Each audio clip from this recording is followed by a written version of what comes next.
আজকের ক্লাসে আপনাদের আলোচনা করব 11 নম্বর নক্ষত্র পূর্ব ফাল্গুনী নক্ষত্র নিয়ে।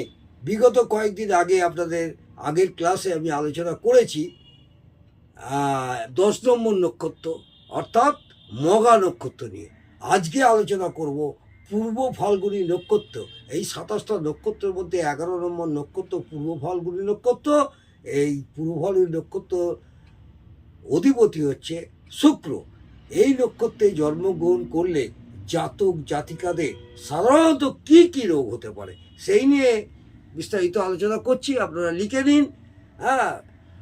মানসিক অবসাদে ভোগে এইসব জাতক জাতিকারা বেশিরভাগ ক্ষেত্রে মানসিক অবসাদে ভোগে এবং একাকিত্বের জন্য শরীর দুর্বল হয়ে যায় এবং দুর্বলতার অসুখেও ভোগে। যেমন খুব কাছের মানুষের মৃত্যু, স্বামীর মৃত্যু, সন্তানের মৃত্যু, নিকট আত্মীয়র মৃত্যু, বাবা মার মৃত্যু, এই সব মৃত্যুর কারণে একটা মানসিক অবসাদে ভুগবে এই পূর্ব ফাল্গুনীর জাতক জাতিকারা। এছাড়া শখ খাওয়া, মনের মধ্যে একটা শখ খেয়েছে, এবং আর একটা কি, এদের পায়ের যন্ত্রণা, একটু বয়স হলেই একটা পায়ের যন্ত্রণা এদের হবে এবং পায়ের গোড়ালি ফুলে যাওয়ার সম্ভাবনা থাকবে এবং জলে একটা আতঙ্ক থাকে। হার্টের ভাল্বের একটা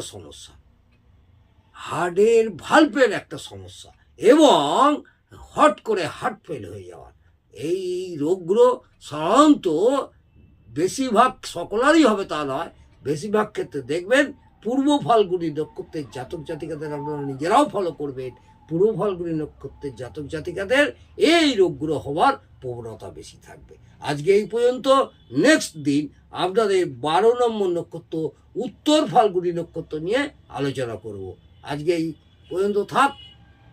আগামী দিনে 12 নম্বর নক্ষত্রে জাতক জাতিকাদের কি কি রোগ হয় সেই নিয়ে বিস্তারিত আলোচনা করব।